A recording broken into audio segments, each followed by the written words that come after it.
Hello, everybody, and welcome to this lovely event where we have Devashish Makhija, who has directed as well as written Oonga, which is a very intriguing novel, which we'll learn more about in this session. And we have Hercules Singh Munda, who is the founder of Trilingo, which is a platform which promotes, spreads awareness for, and also teaches tribal languages to several communities.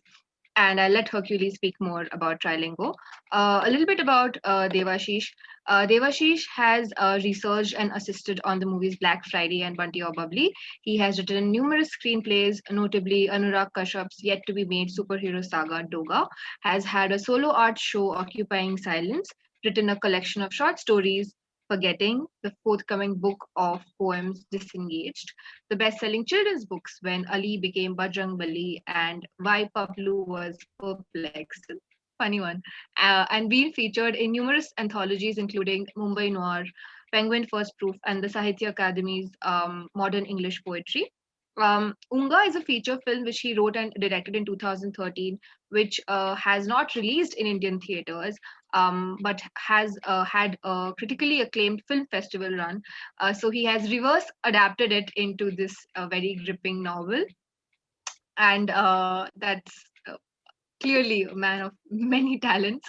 And I am going to be handing over the mic to Hercules, who's going to talk a little bit more about Trilingo. But before that, let me just quickly introduce Belong.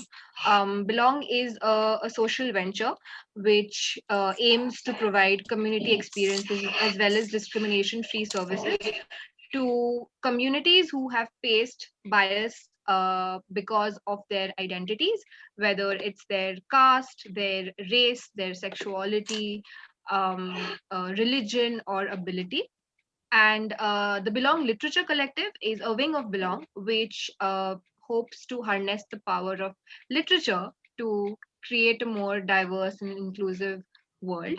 We have several initiatives. We have the Belong Library Network, which has a countrywide network of libraries where we have regular events around these themes. We have free lending libraries. So do go to belonglibrary.com and sign up. You can just go ahead and borrow whatever books you would want to. We also have a lot of cool events happening, so keep an eye out on that on our Instagram page. And I think yes, that's it from my side. I am going to be handing over the mic to Hercules. Yeah. Thank you for the lovely introduction. Uh, First of all, I'd like to start with Johar, then Jai Bhim, Jule, and all of the other salutations that are there in tribal languages or Adivasi languages, as we call it in India.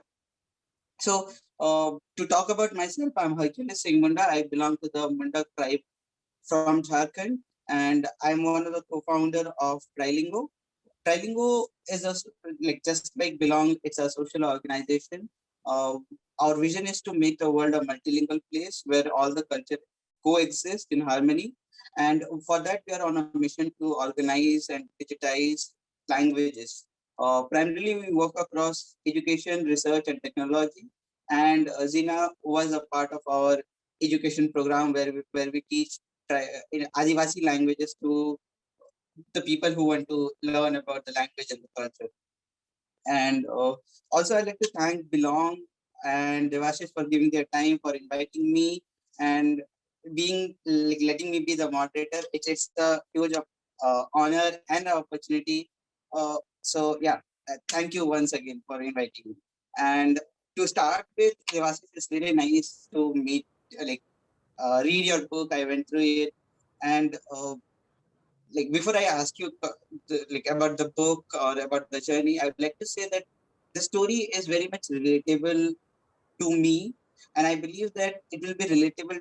A lot of the Adivasi people will find it, like they can relate to it, because the story truly depicts what we as the community member go through it, or it shed lights on our life. Okay, so to start with, I would like to have a quick introduction about yourself, like how you got into writing and a quick background about you. So, and then we'll move ahead with discussing about the book and what like other questions. See, writing was something that I was expressing myself through ever since I was very little. But as I, as you grow, there's an art, whether it's painting or it's music or it's writing, that you start struggling to find what is it that I am trying to really express through this art. Yes, I am dabbling in it for many years as a child, but what do I really want to say? And I found myself being drawn to stories of injustice. Somewhere I felt like, they anger me. I cannot really be a rebel. I can't be an activist. I can't be a political leader. I don't have those qualities. So I said, what if I bring all of that to my writing, to my expression? But me being from a certain city upbringing and living a very, low middle class kind of privileged life, I didn't really know how to represent the people who are feeling injustice through my writing, because I am not that person. I've had my experiences, yes, but I know that there are sections of society that have it much, much worse than I did. And so to go on that journey to find a way to bridge the gap between those not being represented enough and those who know nothing about what's going on with certain sections of society. So I want to bridge that gap. So to become, I think, a good enough bridge requires time and trying to understand and research and travel. So a lot of years was spent just I didn't have this in mind, but now looking back, I think all I spent a lot of years trying to just assimilate and try and understand. So I'm really honored that you feel that the story represents closely maybe the kind of struggle that a tribal goes through in this country. I was always scared. I'm still scared that I might have gotten a lot of things wrong, but it just took me many years because I have not lived that life, and I didn't want to sit in a city life and assume things. So to go and live those lives, live with the people going through those experiences and assimilating as much as I could. So all of that has been a part of the journey of being this writer, and it's taken many years. I don't think Oonga could have been written 10 years back. I needed to go through a lot of those experiences, second hand, third hand. I don't claim to have gone through any of it first hand because I'm not a tribal, but it took me years to find this voice, I think. Okay. Okay. So shedding more light into it, like I know that you spent some time with the community. You went to Odisha. So can you speak a little bit more about it? When was it? What was the time period? And how did you cut through Like, how did you initiate it, and how did you end it, the journey? So this was in 2010, February and March of that year. But again, it was not planned, or it wasn't a very specific. I didn't go with a specific purpose. But for many years before that, I was starting to get obsessed with the news that I was getting of this conflict within the country. And when I was reading the news, I even read a bunch of books and a bunch of uh, papers that history and political science scholars were writing, and all of it felt like they were missing something. It's all sounding so statistic and number driven, and a conflict like this cannot really be number and fact and statistic driven. There has to be more to it. So I had a friend called Faiza Khan who has made a documentary called Superman of Malega, and she was going to travel with a journalist called Javed Iqbal, who then was writing for the New Indian Express, and I just tagged along.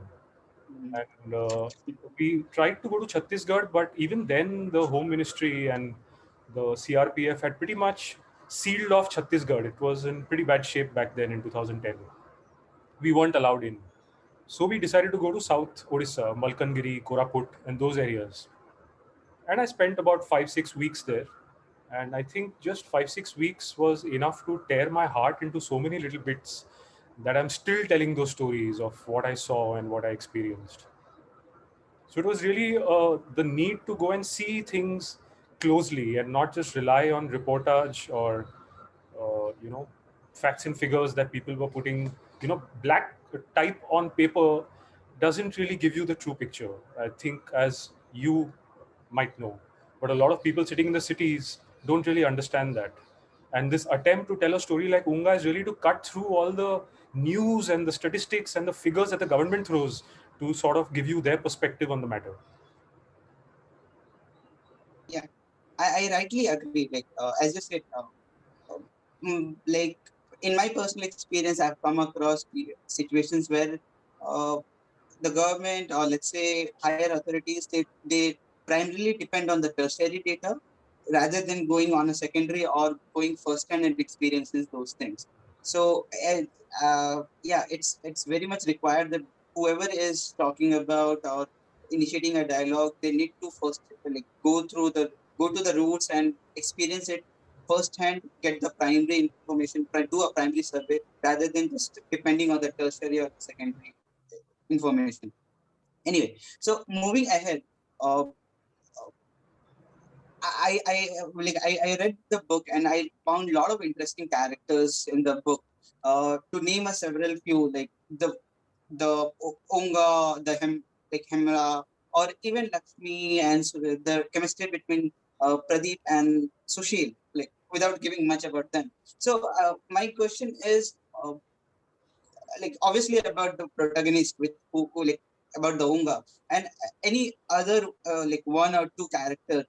Can you like your favorite? Can you tell a bit about them and how like what was the inspiration behind those characters? It's very hard to pick favorites, man, because these particular characters I've lived with for a very long time. Also, because I made the film in 2013, we wrote it in 2011, shot it in 2012. So these characters have stayed with me for almost 10 years now. And even before that, I had written a lot of short stories that are there in my book of short stories called Forgetting, which were smaller explorations of these characters. I think everything was building up to this novel. And for me, all of them somewhere together represent how complicated and just heartbreaking the situation is, because you take one character out and you make it one perspective less, that fabric doesn't give you the clear picture. So somewhere, whether it's the what the adivasis are going through, or how desperately the naxalites want to help, but violence after a point can only achieve so much, how the CRPF, some of them are sent into situations that they have no idea about, just following orders. And a lot of them that I met there were actually sons of farmers who were coming from states where their fathers had been displaced, and then they get this opportunity to do a job for 8,500 rupees a month, and they take it, not knowing that they will just be perpetuating that cycle of displacement and violence. So all of these perspectives for me mattered, and therefore a novel, because even as a film, I'm not very proud of the film. I don't let people watch it because in a 1.5 hour film you can't really explore all the perspectives. It tends to become simplistic, and it was only the form of the novel that allowed me to present it for the complexity that it actually has. Uh, Actually, that answers a question that I was about to ask you. That what is like how do you make sure that uh, using visual medium and the textual medium, what was the difference? But I think you already answered that. Uh, so yeah, like there are a lot of characters, and each character definitely show a different perspective, and which is a important piece in the whole puzzle. Like without that perspective, you cannot completely tell what you are trying to tell. So each and every character is important. Yeah. Uh, so like, you met a lot of these characters, and you found your inspiration. So my question is, you obviously formed the idea of tribalism, the Adivasi people, the Adivasi culture, and in parallel, you formed the idea of development. So, what can you explain? What's your description of being Adivasi, and what's your description of development? Somewhere whatever I experienced, and again I'll repeat that, me not being a tribal, my understanding is at best secondhand. I cannot know what it feels like or is to be a tribal inside a tribal skin. So if I'm making errors in judgment, and I will continue to for the rest of my life no matter how hard I try, because I cannot inhabit that experience and that history and that culture, because I don't come from that bloodline. But whatever little I understood somewhere, that being born into a city, and I say this very often, that we have been completely deprived of a connection with the soil. And whether it's a tribal or a farmer who is not a tribal, a non-tribal farmer, somewhere every culture that lives closer to the soil, lives closer to the trees, lives closer to the mountains, I find a certain, a very, in the whole persona, I find a respect for things. I find a gratitude for things. I find a humility towards things, which kids born into the city, me being one, we severely lack. Like, it took me the 18 years that it took me to get, I was forced to take an education starting from primary school and high school and college. It took me 18 years to undo that, so that I could ask the more basic questions that we are not allowed to ask when we are in schools and colleges and cities. So when I travel and I see and experience this life that I have not gotten an opportunity to experience in my city life, I am brought face to face with what my life could have been and what all our lives actually should be.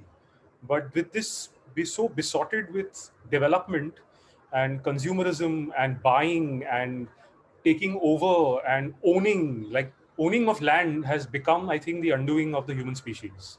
Even animals, when they have just enough space to sleep in and to hunt in, they don't go and transgress other animals boundaries. But we, just driven by profit, we've just become very, very blind to, the basic things that make us human. And those basic things that make us human is what I took away from my experiences with tribal. And I just wish that upon every other human being on this planet, that we see what constituted us before we became this greedy and this profit driven. And there is a way to still experience it just by going and living with the tribals, because a lot of them are still living that life, but are being deprived of it more and more because of our collective capitalistic greed.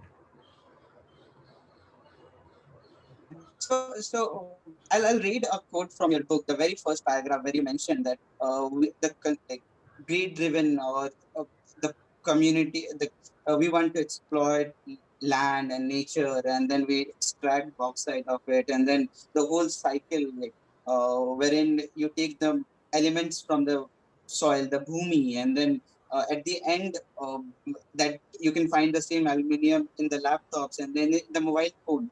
So do you think like uh, unknowingly or subconsciously every individual is contributing to exploitation and it seems like a vicious circle wherein even if someone doesn't want to be a part of this circle, he or she like unknowingly becomes a part of it.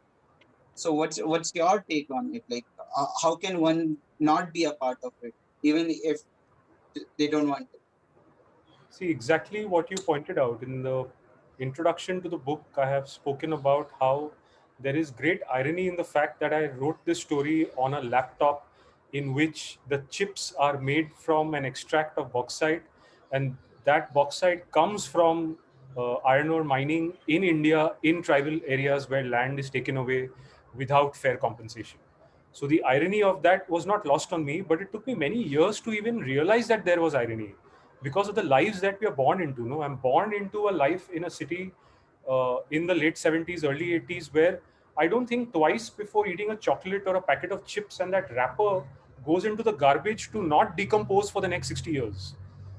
So to extract myself from that place of privilege and non-understanding, and to think about the repercussions of my actions, could take me half a lifetime, which is why this book is for young adults. I mean, I would have liked to have written it for even younger adults or young people or below teenagers, but there are themes that a story like this comes with, that this society would not like very little children to be exposed to.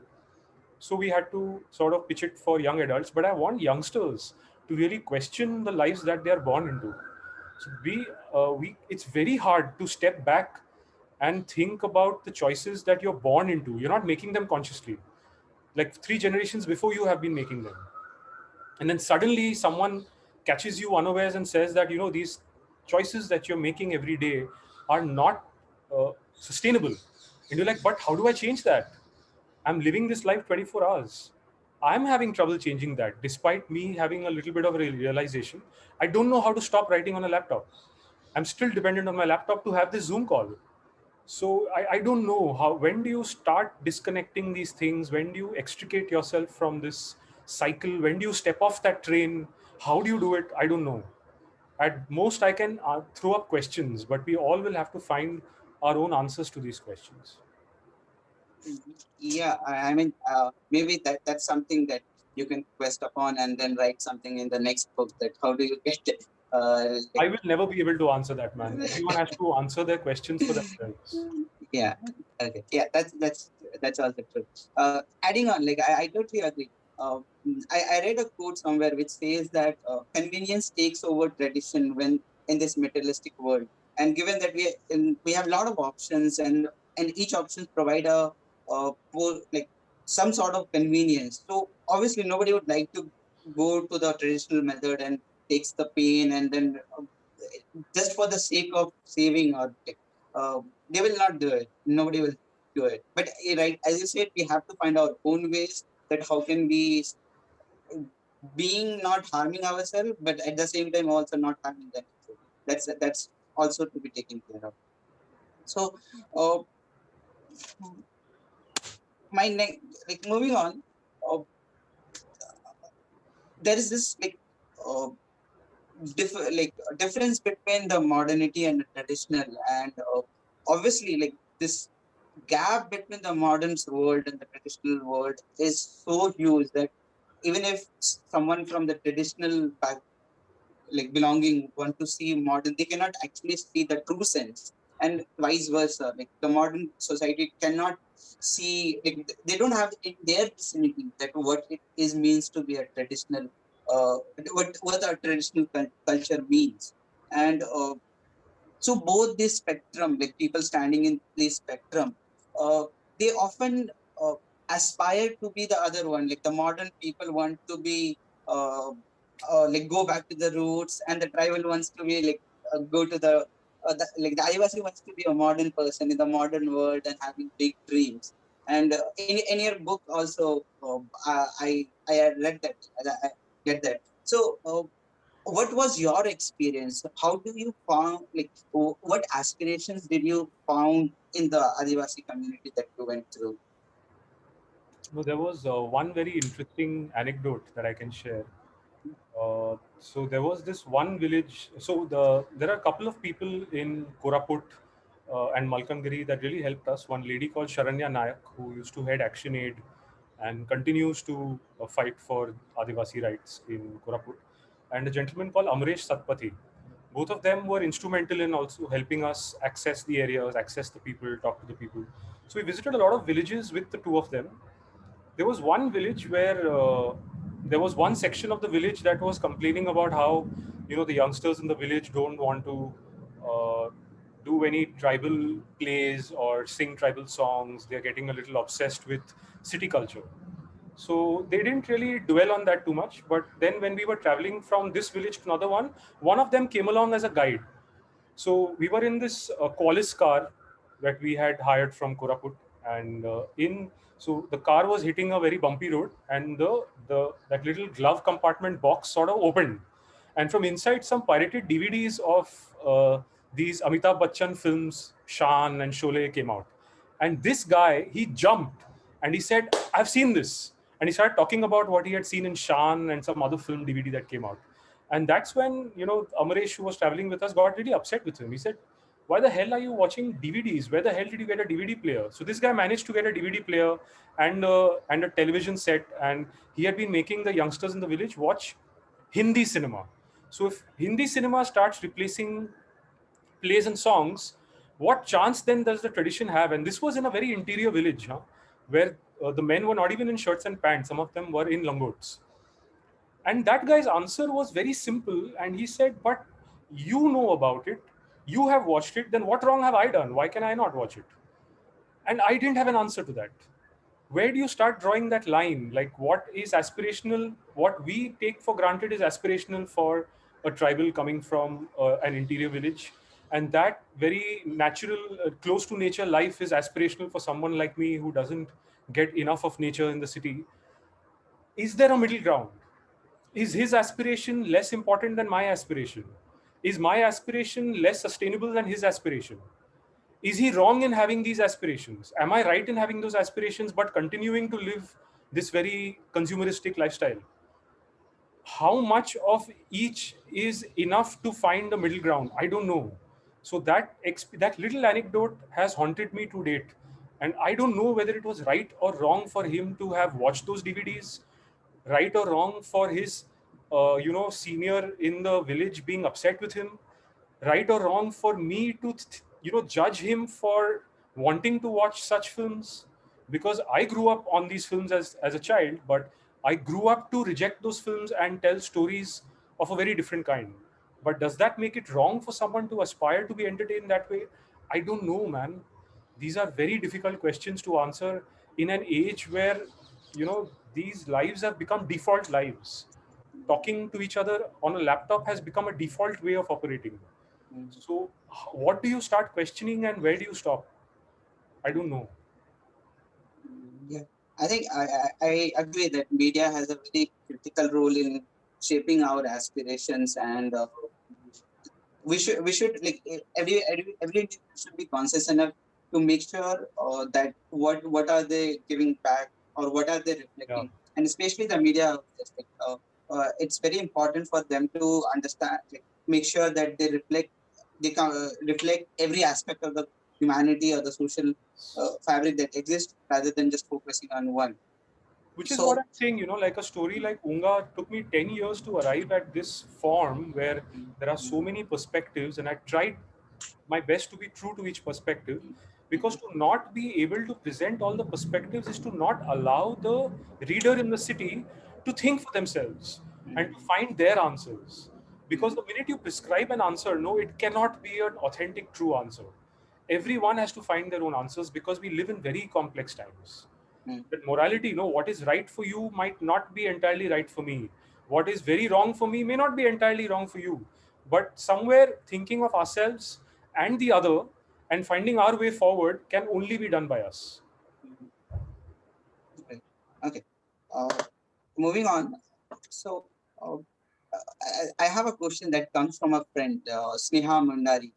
She's also a filmmaker, and so this is her question. She asked that generally what happens with films is first the books are written and then the movies are made. But as you to quote you, you are not very much proud of the movie, and that's why the book. So can you shed more light that what exactly happened that you went ahead with the movie and then uh, again went move further and went to write a novel or to write a book? What happened? So, like all other youngsters who come to Bombay from other cities in India, I came to make cinema. But to get to get a chance to make films is so hard in this city, but to then make films around questions and politics and sociological contexts that make people uncomfortable and push them to question the status quo are 1000 times harder to raise money for. Like to write a book or to make a painting, I don't need other people's money. I just need to ensure that I'm getting 3 meals a day so I can keep writing. But to make a film, you need 50 lakhs or 1 crore or 2 crores, and in the case of Oonga, 3 crores, 3 crore film in 2013. So that money I can't generate. I need other people to give me that money. So the minute you start relying on other people for money, those people who come with the money, it's not their fault, but they also come with the insecurity of how is my money being used. And I hadn't made a film until I made Oonga, and there was a lot of my producers and we never arrived on the same page. So I never ended up making the film that I wanted to make. So it's a slightly compromised film, and it happens. It happens with a lot of first-time films. But the story was too important to me, so I disassociated myself from that film, and I went on my film journey all those years. I made many more films after Oonga, but Oonga was remained a damaged, incomplete, inarticulate film. And I didn't want to give up on the story because I knew I had a story that allows me to present all these many perspectives around the situation. And it's not easy to come up with a story, I think, that allows you to do that. So I wanted to see, can I explore it in another medium? And the novel really allows, like I said, allows you to really explore all those perspectives over 300, 350 pages. It took me years to even write the novel, but this story mattered to me. This story needed to be told. Uh, yeah, like I can say one thing that reading the book, uh, I was able to form pictures that okay, this is what is happening, and reading book is no less than watching a movie. The only thing is reading books takes it a bit longer, but you also get a in detail Yeah. like information. Okay, so like talking about the socio-political nature or the socio-political aspect. I'll first move to the social aspect, which is about the culture and the religion. So, um, without giving much to the audience about the book has a religious connotation, and again, it's a non-native religious aspiration Right. that is set. So, how do you justify it, or what was the idea behind uh, bringing these two religious, uh, what I would say, religious figures or beliefs in parallel to each other? What was the idea behind it? What was the aspiration? No, no, it's a good and very tricky and very difficult question because I get asked this every time, but in different ways. And I have also been asked about running the risk of cultural or religious appropriation. And I know that at a very superficial level, or if you like, Tulika and I really struggled to come up with a synopsis for this book because in the synopsis, the minute you mention Ram, it smells like appropriation, but my whole prerogative with this was the exact opposite, because I saw in a lot of areas that I traveled that there would be a tree that the tribals would have worshipped as a deity for many decades of years, and suddenly in the mid 90s some Hindu priest came, tied a red thread around that tree, barricaded the tree, smeared some vermilion, and that tree became a Hindu deity. So there was that appropriation happening all across the tribal belts of Jharkhand and Orissa and Chhattisgarh and Andhra. And there was a lot of people there were not speaking very openly about it, but it disturbed me to see that not only are you not allowing the tribes to have their own, little pockets of culture, you are going in there, converting them, appropriating what they look at as their deity, and giving Hindu names. A village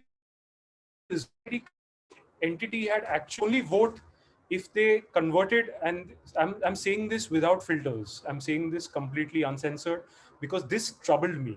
So somewhere this idea of Oonga being besotted by this idea of Ram and wanting to go and find out what is this Ram that my other friend saw and I did not see, I missed out on this trip. And he goes there and he thinks that he's become Ram when he's put blue color on himself, but he comes back and he comes back to disaster because he is also like every person who gave in to the temptation to convert or to take that that Hindu name so that they get a voters ID card and get assimilated into some sort of mainstream. He paid the price for it. So although on the surface it might feel like a story of appropriation, what I've tried to do is I've tried to actually hold up a mirror to how dangerous that process of appropriation is. And my story, I'm hoping, is doing just the opposite of what it appears it might be doing. Yeah, it surely does. Given the instance where Unga goes to the fair and he founds a fellow who like him had come long back, and then Yeah. like if you, I'm sure that the readers will be able to get your like they'll surely get the point that what you're trying to say. They come the aspiration doesn't comes as one thinks when Yeah. in the true Right. sense, right? It takes its pound of flesh. You have Yes. to pay something to get that aspiration fulfilled. Right. Okay. So going to the other side, which is like the other side of the development, which is the economic side or the political side. Uh, so again, I'll quote one thing that uh, whenever we talk about progress, we always measure it with money. Because let's say how much a community has progressed, it's measured by how much money that each individual is making.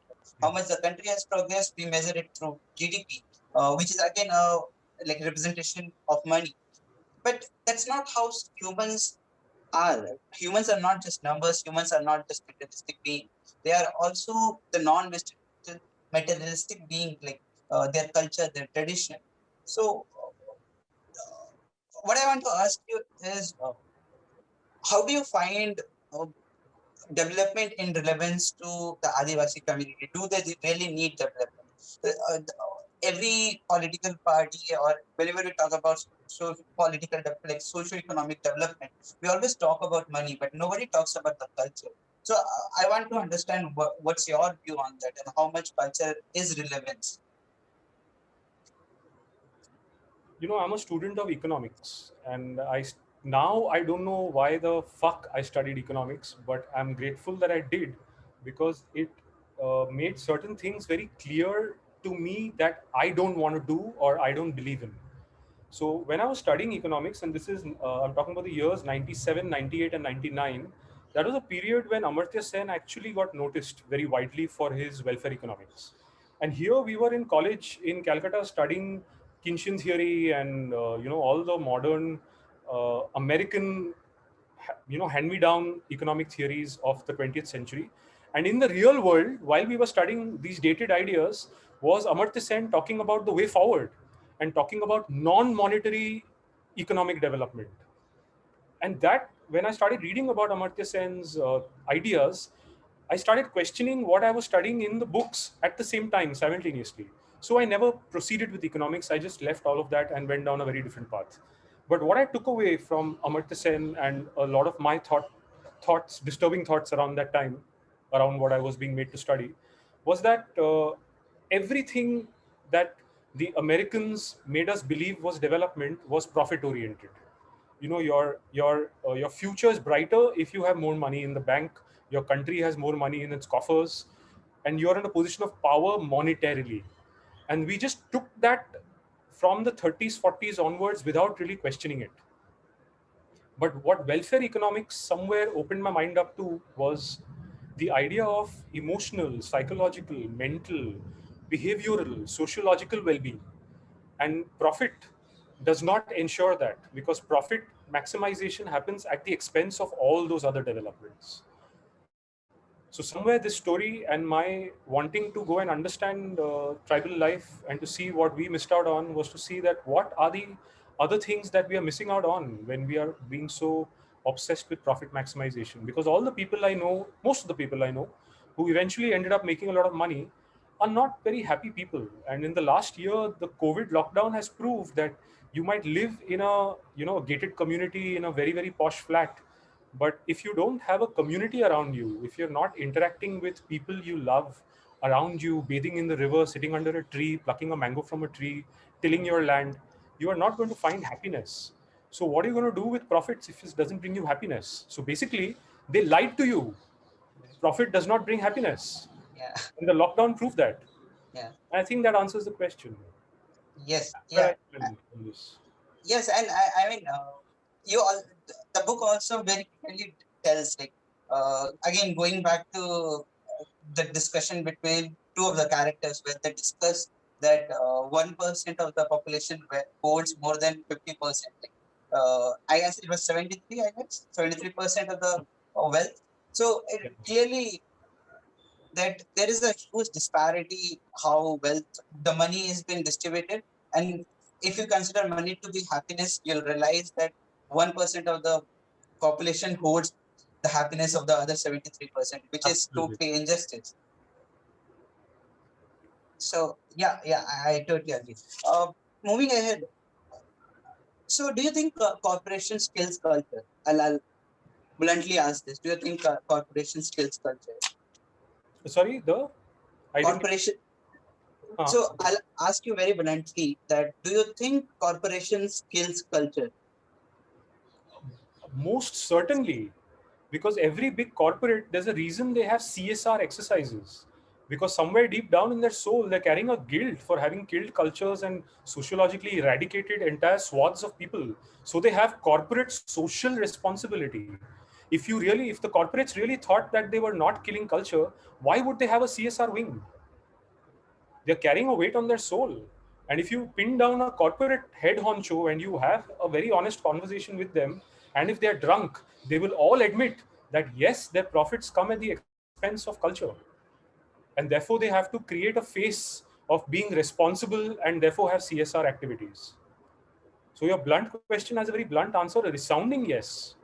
Profit comes at the expense of killing everything else that gets in its way, including turtles. Why are we talking about culture? We are killing species.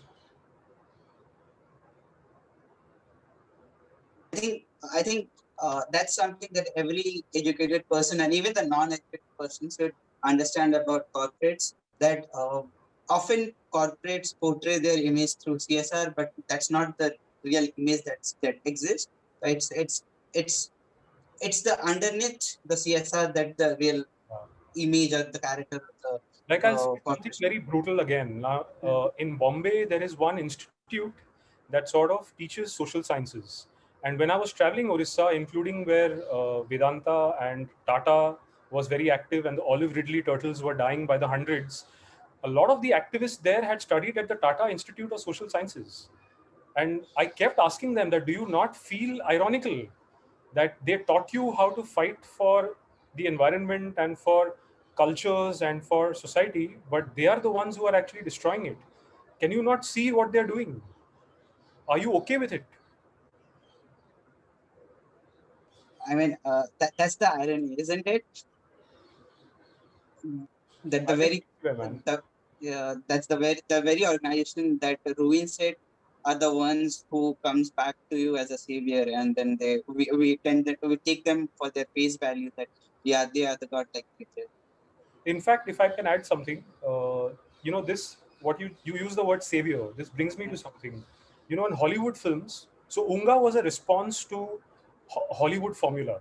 So in Hollywood films, including Avatar, there is an indigenous people or there is a particular, local people, whether it's the Red Indians or it's an African tribe, or in Avatar it's a fictitious tribe, and it's being subjugated by the white man.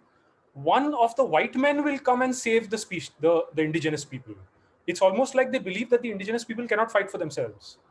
So somewhere when like I saw Avatar, I felt like there had to be a story where the indigenous people do not need a savior, and it's the story of the indigenous people and it's their perspective. So Oonga was also a response to that, to try and find that anti-Hollywood story. Yeah. So these Tatas and the Birlas and the Vedantas, they're actually playing into the white man syndrome that we will destroy and then we will come in with social responsibility and make you believe like we are trying to protect you. Yeah, That works that's not. that's so true. That's so prevalent across India. I totally agree with you.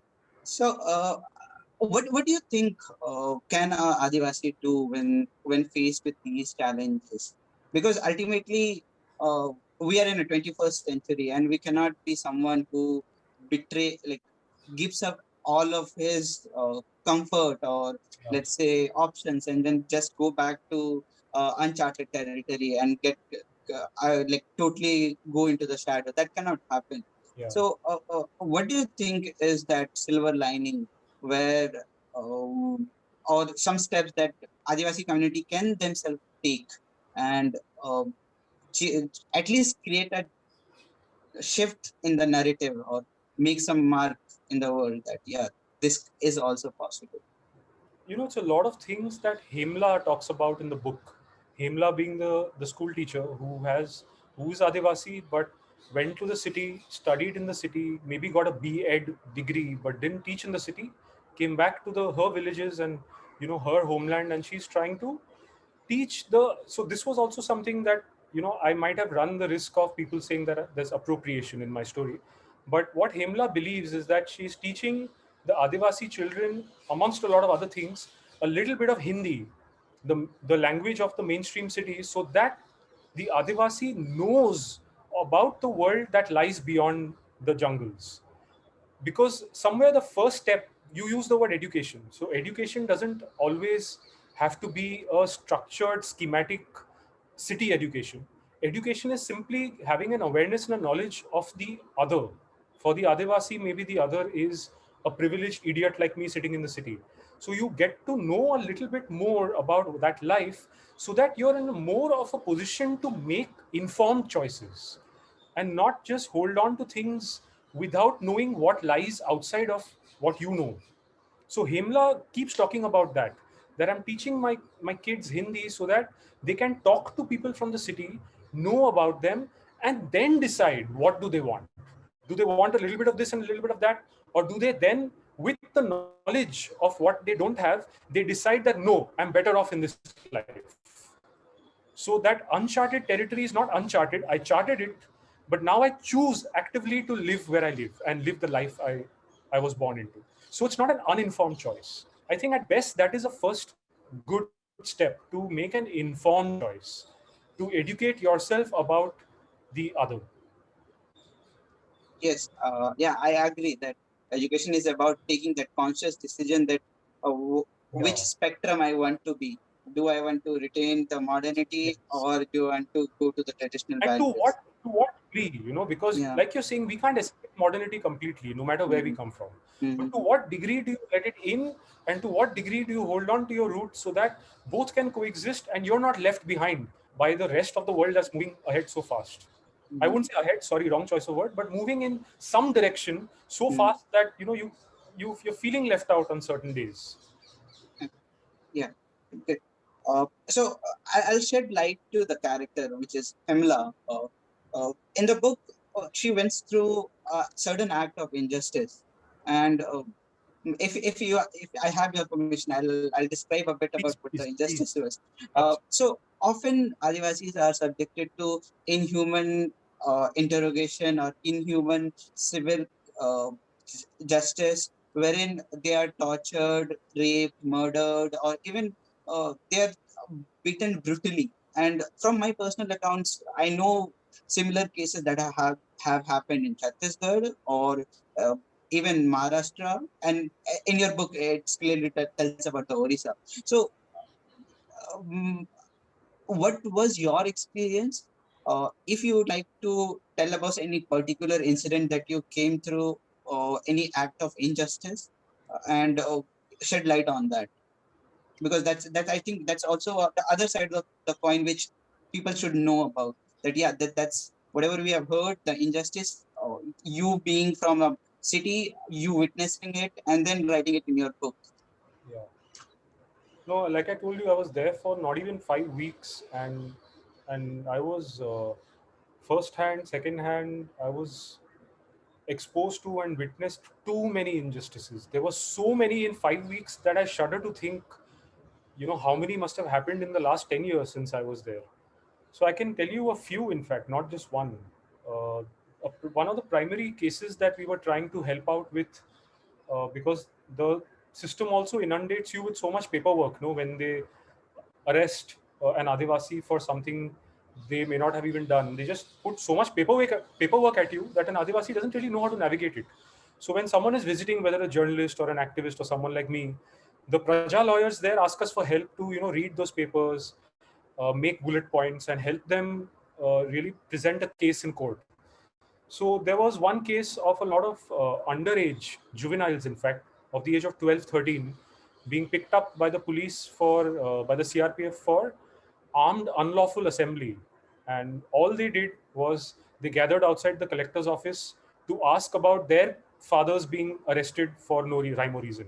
And they were carrying bows and arrows. So that was called armed.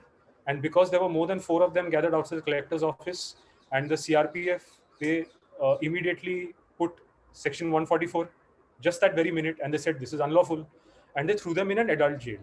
Now, all the Praja lawyers were trying to do was to prove that they are not 18 and you can't put them in an adult jail. You have to put them in a juvenile detention, which those areas actually don't have.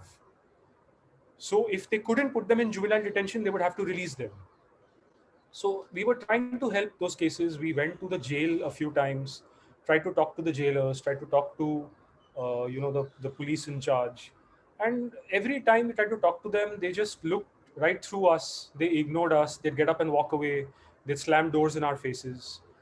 And this is, I mean, we face nothing compared to what an Adivasi who lives there has one of their children in jail, what they might have to go through because they don't even speak the same language. This is another thing we realized. That's why the CRPF in my book, they don't speak the local language, because this is something that goes back to the Indira Gandhi government.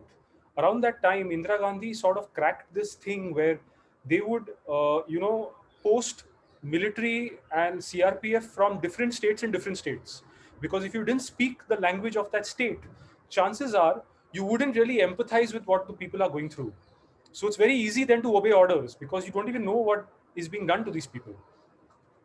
So Indira Gandhi's government used the Nagas versus the Sikh regiment, the Sikhs versus the Nagas, a lot. They did this a lot. So even with the CRPF, I noticed that a lot of the CRPF in Odisha were non-Odia speaking Chhattisgarhi, Jharkhandi, Rajasthani forces. A lot of the forces in Jharkhand and Andhra were Odia speaking forces. So that divide sort of makes it impossible to even read official documentation, because documentation is done in the language that the people doing the documentation do it in. So it's either Hindi or English. And and not only are the tribals in Odisha sometimes not able to speak Odia because they speak Kuvi or their language, then there's a second layer of miscommunication. So there's so many challenges there, and all of these challenges seem to me like consciously placed injustices, because system doesn't want to make it easy for communication to happen. Because if communication happens, bridges will be built. Bridges get built, communities are formed, and it's not easy for the system then to enable the corporates to buy land, to do mining. So I don't know where to begin. There were so many such stories. In fact, there was another story while I was there. I was not in that region, but I forget the exact name of the area. But a mass grave had been found behind a police thana while I was there, and about 70 bodies of people who had been missing over the last 9-10 months were found in that mass grave. And I think to date that case has remained unsolved because nobody came forward to bear witness, and those bodies were made to disappear one by one. And then around that time, Soni Sodi went through what she went through. So somewhere the brutality that Soni Sodi faced, and she was one of the first to really speak out in the open in the mainstream media. So there is a tribute to Soni Sodi in my acknowledgements in the book. Yeah. Yeah. So I riffed off a lot of these cases to try and create the episodes of brutality in the book. Yeah, clearly, I did notice that you mentioned Soni's story. That was thanks for giving her a tribute. I think that's a due respect that she deserves. Yeah. And again, talking about the injustice or brutality of the uh, government, uh, as someone who works on language, particularly linguistic, I totally agree that our current socio-economic infrastructure fails to encompass the Adivasi language, Yeah. and thereby making them handicapped, or in a way creating some sort of barrier for them to be actively make their case, or I would say act like present themselves to the world, or enable them to speak for themselves. So yeah, that's very much true. Okay. Uh, Keeping that aside, like, I think the conversation has got really tense. With quite some serious stuff we are talking about.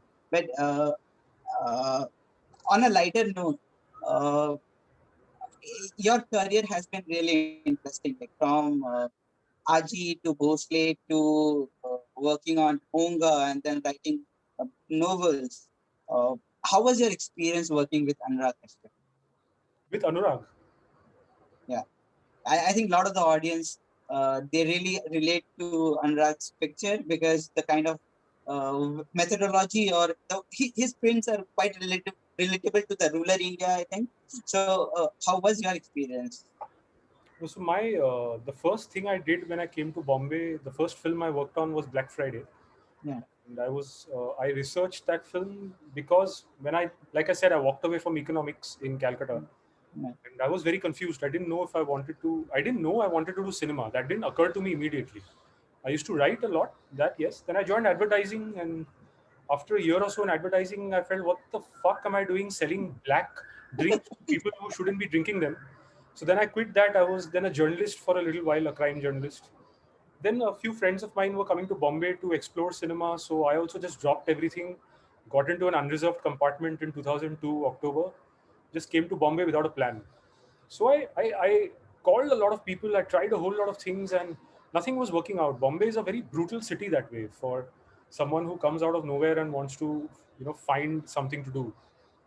And I was on the verge of going back when someone told me to go meet this guy who had written Satya, and he's trying to make a film. So I met this chap. I didn't know him.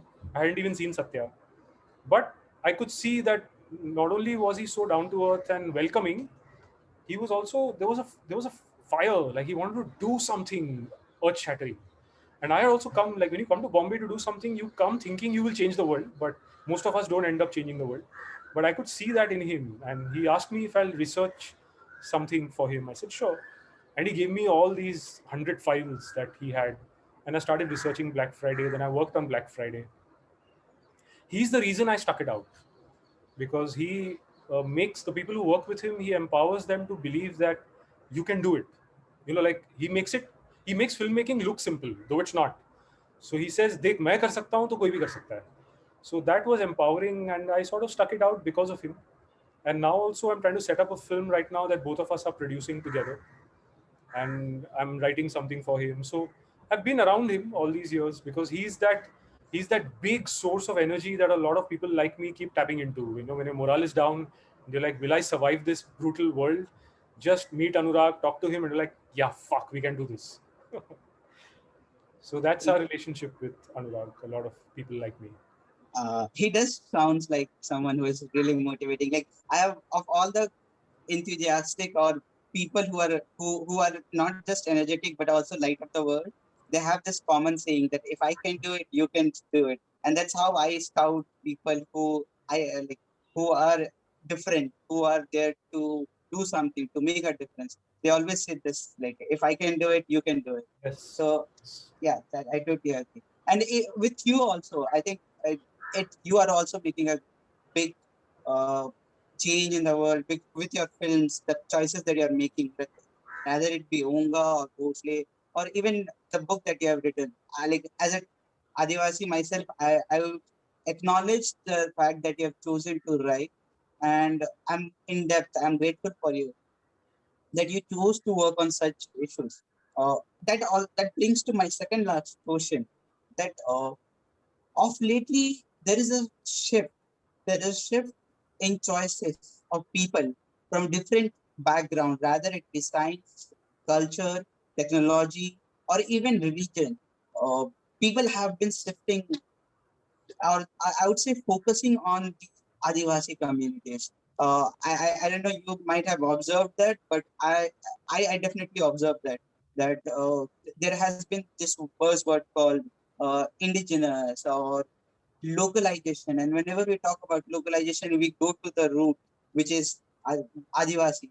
So what's your understanding, and why is this happening? Why is suddenly the world, which doesn't care about what's happening on the bottom of the pyramid, now bothers and is focused and is more than ever willing to lift up the people? What do you think is the reason?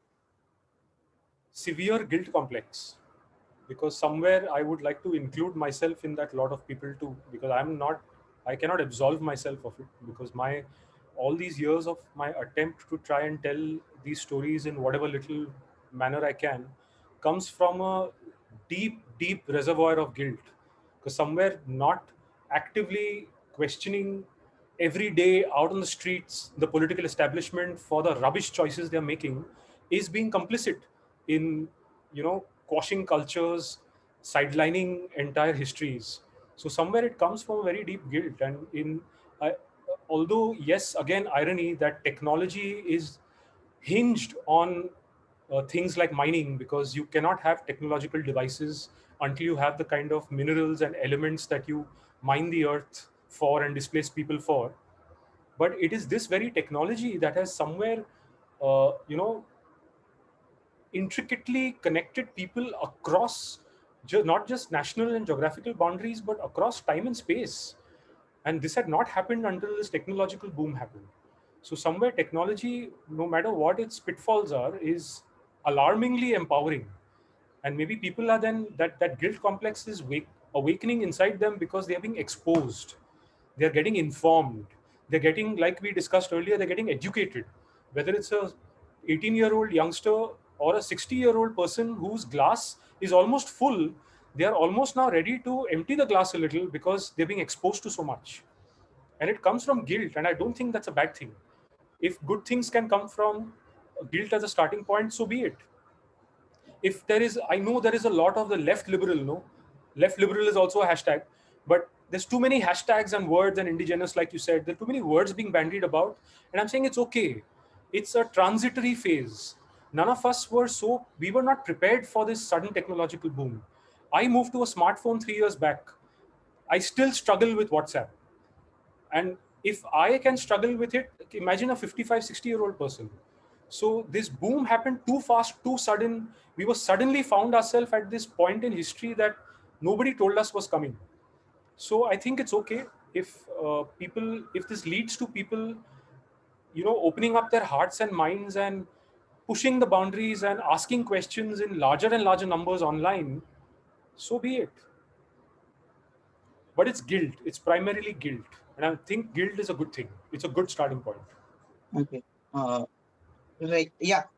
Adding on, like what I believe is it's also that uh, in a way we have reached to the limitation that limitation of discoveries that can be made looking at the world from a certain viewpoint, and that's why now there's a serious need to find a new way of looking at life and looking at things, and that's so that we can make new discoveries and push human level or humanity to a new level or further ahead in the this whole evolution. So I think that's also one of the reasons. That's my personal belief. People may agree and may not agree, but just adding on to your Right. point. You're right. You're right. Yeah. There's been too much too fast. So yeah, maybe. Yeah. Like, I remember I remember the first time when I saw television, and it's not even 20 years that I have a mini television in my hand, and I come across technologies which can put television in your eyes. So and there's an interesting stat that goes around for India. Like, so how fast internet was adopted in US, where it was discovered, we took 1/10 of the time, or I guess 50% of the time. So the the rate of adoption of technology has been double, and whenever things move ahead very fast, then also there are things which get like the other side of the coin, which is like people are not able to accept it as smoothly, and there are other things that happen. Uh, Can I add something here? So sure. you're right that, say for example, if you make it too oversimplistic, let's compare India to America. Yeah. America's development model is broadly what a lot of these countries, including India, has adopted almost blindly over the last 40 to 50 years. But what we fail to see is that that particular development model, for whatever its failings are, they took 300 years to arrive at it. And we just adopted it without question once we saw that it was working in a certain way for them. I'll give you an example. When I came to Bombay, so even as a kid, I used to sit on a high horse when I used to judge people for, say, spitting on the road. I used to feel कि ये public property है. I also use this road. You don't have the right to spit on it. When I came to Bombay and I started thinking more deeply about, cultural gaps and these the difference between the way an adivasi on that end of the spectrum perceives city life and the way I romanticize jungle life. When I started really thinking about these things, it finally occurred to me that that guy who is spitting on the road came from a village 2 years back, and when he spat there, the earth assimilated his spit. But here, when he's spitting on a tarred road, the road is not assimilating his spit. So back in the village, even when he shits in the field, the stink doesn't come because the earth assimilates it. But here he comes here, and overnight we expect him to not shit on this road because this tarred road will not allow the shit to be assimilated. So it will release a stench. How can he overnight change the way he's lived his life? So we've adopted these ways of living too suddenly. So I suddenly then became a little more accommodating. So when somebody spits, I'm like, where did you come from? In your village, that earth will assimilate your spit, but this tarred road will not. So let's be sensitive that we are walking on a tarred road. When I started saying that, there was a lot more peace inside me and the person who was spitting, and we arrived at a certain, a place of conversation and not a place of judgment. So we came to tarred roads overnight, but America took 300 years to arrive there. So we also have to be educated in how to use development. And therefore, communication, conversation, dialogue, educating yourself in the other perspective, all of these complex things need to happen simultaneously. Right. I agree. Generally, it's like my way or highway. As we are progressing, we need to be more flexible. We need to be more accommodating and understand that people come from different backgrounds, and we need to first understand their background so that we can make an informed guess or come to a conclusion. Uh, puts me into the last question. I think we have already overstated the time, but That's uh, it's been a really interesting conversation. very So interesting. my last question is it's a two like there are two parts to it. The first one is what are your good takeaway from the tribal community or the Adivasi communities? Uh, Definitely, like every community, they have a pro and con. There are two sides to every coin. But I would like to end on a positive note. That what are the good things that you take away from the Adivasi community, and also with all those takeaway, what lies ahead of your in your life? What how you'll be moving ahead? What's the plan? And give us some light about where can we see next or like more of your work, including this the book that you have published. uh, the biggest thing that when you say takeaway, I think I'll speak for myself. I mostly take away what I feel like I don't have and I'm really missing. So whatever I experienced in my journeys and my staying with Adivasis, I really envied and I really missed. I miss in my life in the cities is that sense of a community. Even in cities, we might have communities, but they're at best online communities, phone call communities. You meet once in a while, but living so tightly knit with one another, knowing that it's almost like I got a sense of every person being a tree, and the roots are all intricately entwined.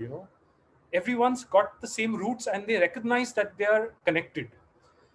And somewhere I miss that being born in cities, because even though I have extended family, I'm not close to them because we live in different cities. And how often do you talk? And like you just said, we're running out of time in this conversation. It's this, I miss this. We run out of time too much in the cities. We accord too much importance to time because we're constantly looking at our watches, we're looking at the clock, and we can't take out time for things that matter. And the things that matter really are the personal things, are the human connections. And I saw a lot of that in on a daily basis in Adivasi lives. And I wished I was born into that life too. So that's primarily what I took away. And I felt very, very envious of the Adivasi because of it. Uh, uh, In yeah. my work, no, where do we Yeah. see more of my work? The reason why I have very little work out there is because the kind of stories I tell, no, it's very hard to find backing for. So it Mm, takes me anything between 3 to 4 years to set up a film. This mm, book took me 4 years to write. Took me 10 years to really find someone with the kind of courage that Tulika has to put this book out without really telling me what to do. So when you mm, see certain brutal passages in the book, I don't think any other publisher for young adult would ever allow me that. In mm, fact, now that Tulika is submitting the book to awards and mm, lit fests, there are people who are reading it, juries and selection committees, and they're like, "Wait, mm, this has passages that don't qualify as young adult fiction. So uh-huh, where do we slot this book?" And this is something I've faced with my films as well. Film festivals sometimes don't know where to slot my film. mm, It's not really crime noir. It's not really drama. mm, It's not really an art house film, but it's not really a mainstream film. My actor wins a national award, so it sort of looks like a mainstream film, but nobody releases them in the theaters because they don't know how to reach out to the audiences. So my films and my books fall through the cracks, you know. So I'm hopeful because I've seen a lot of artists like me in history. Their work finds audiences after they die. So I'm working towards being posthumously recognized. So I'm okay as long as I get to make my stuff and get to have such conversations. So I don't know when my next film will be out. But what I do is I make a lot of short films with whatever little money I keep saving. So I made 2 short films last year, one of which is completely around this conflict.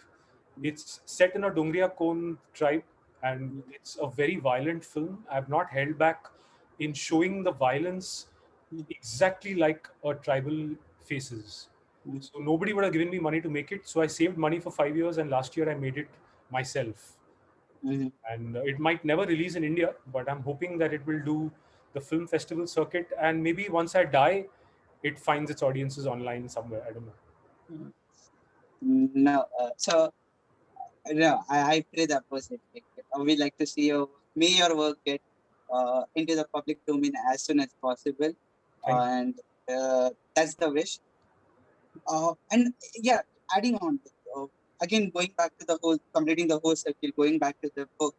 Uh, your book very clearly and very beautifully describes, and I like to about the good part of the tribal of the Adivasi communities. Uh, the first instance I'll talk about is time, when you tell that Adivasi communities don't have to worry for time. In cities, everyone is running, and but it's not comparing the city. The way you have described about the Adivasi communities and how they have a lot of time is something I really like. And also the way you described about the comradeship, like when Oonga was missing or when Himla went missing, and then it was not just the problem of the family, but everyone in the community. It Yes. was a problem of everyone. So that sense of belonging, that sense of comradeship, being part of a bigger collective, is something which your book clearly describes. And I, as a community or as a Adivasi piece, that yeah, that's something I am proud of. That we are never one, we are a collective, and we united stand strong and individually And stand that is like something weak. I really, really envy about you. I aspire for. Anyway, thank you once again for bringing out the story. It's really fun to read. It's also very engaging, and as I said, uh, the I say it's my story. I can, uh, if you put in 10 or 20 Adivasis together from different walks of life, and then you'll have the complete story. And the books clearly describes, like I can say that the stories are authentic, the stories are real, the stories are relatable, and it's been absolute pleasure to read.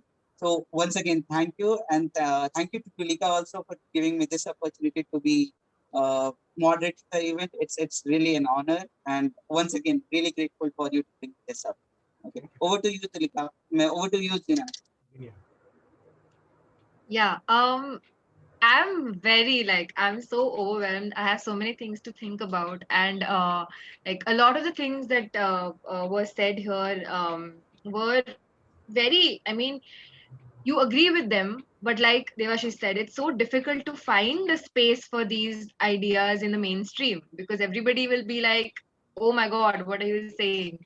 So and yeah, I mean, great, and I really look forward to reading the book as well.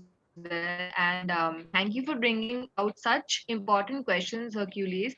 And I would also like to say here that everybody should definitely go and check out Trilingo, because exactly what Devashish said about a community is what I think Trilingo is trying to create with or people coming together to learn languages of their own ancestors that they do not, that have just been erased.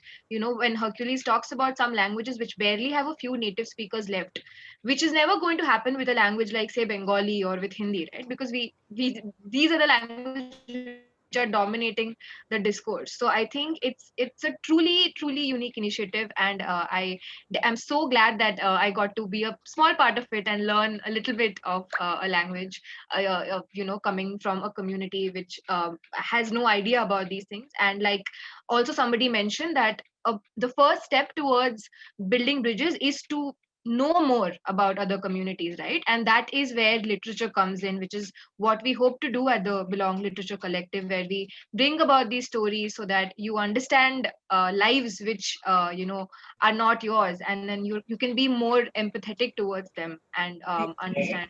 How many copies of Oonga do you need? Sorry. How many copies of Oonga do you need? You should like, we will get in touch with you, we will send it to our libraries then, 100%. Please do. Yeah, and Hercules wants a copy too. He read it. He read a digital copy. So, Please, please let yeah, yes, definitely. We'll let you know. And it's young adult, and we have libraries across places, even in kids' bookstores. So no, that don't would be don't tell great. anybody. Please make the young adults also read it. Yeah, Yeah, yeah. I don't think there should be an age limit, to be honest. But Honestly, again, there is. society. So yeah, I had one question to wrap it all up, though. As somebody who wants to be a writer, and as somebody who sort of grapples with this a lot myself as well, I do want to ask both of you that when it comes to a story, when you're writing a story about a community that you're not part of, what Devashish mentioned many times, the whole appropriation part, and it's very valid. I mean, in many cases, you should just not write about something that you don't have a first-hand experience of. But my question was, when should you? And if you do go ahead with it, what are the things that you need to keep in mind? I want to hear both of your perspectives about this, and then we can wrap it up. Yeah. Should I go ahead first, Yes. and then I'll do the honors of letting Yeah. Devashish do the final part, yeah. Sorry, Devashish, for interrupting. Like I'll take over your. So I'll go ahead. Okay, good. Uh, so I would say learn the language.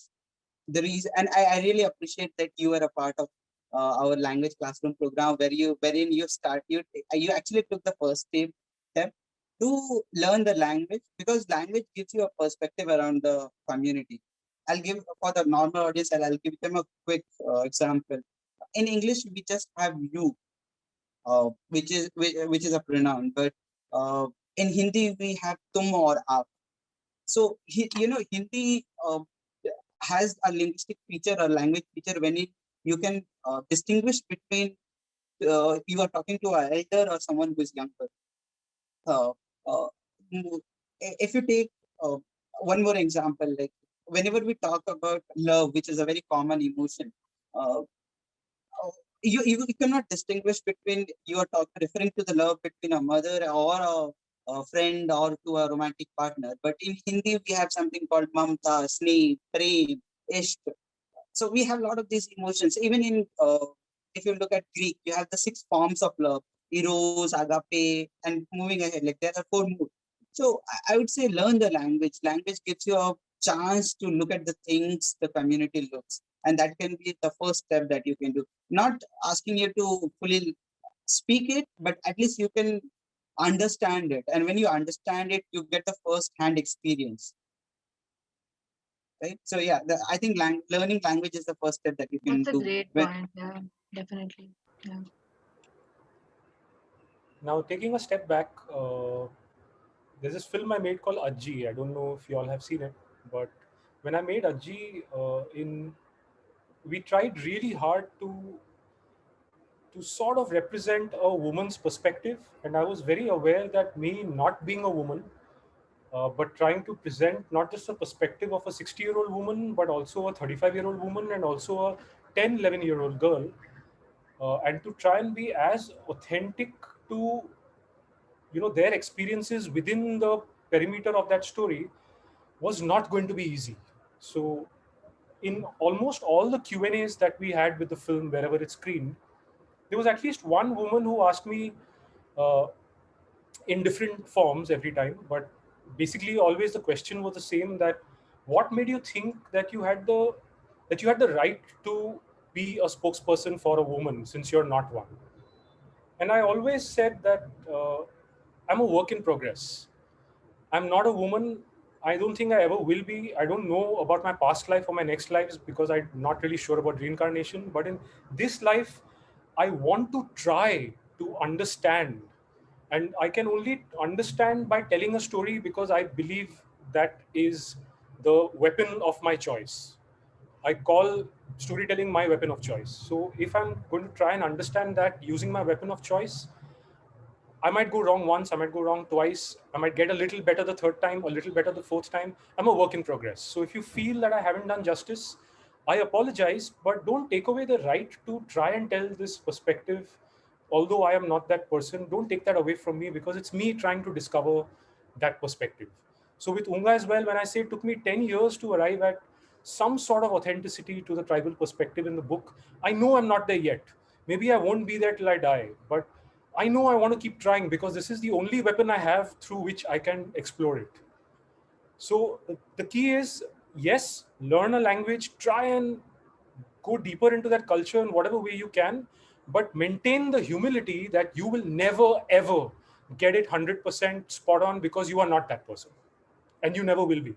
So to approach it with humility will somewhere actually texture it with a richness because you are allowing it. You are not being arrogant that it's my story and I have the right. Because a lot of filmmakers like me or storytellers like me, they have gone on record saying that if you're making a Disney film and the Disney film has a monkey as the protagonist, so what? The monkey has a right to tell the monkey story. But that's a place of arrogance, and somewhere I have been guilty of that arrogance too in the past, but now I try to see myself as a work in progress, and I try and be as humble about the fact that I will never get it completely right. I can keep trying. Yeah, because these That's are communities. yeah. Yeah. Yeah, I thank you for those answers. And this has been absolutely amazing. And this is recorded, so it will go up on YouTube. And you can, go and watch it again whenever you have time, and share it with everybody who would be interested, and they'll get to learn a lot, I'm sure, like I did.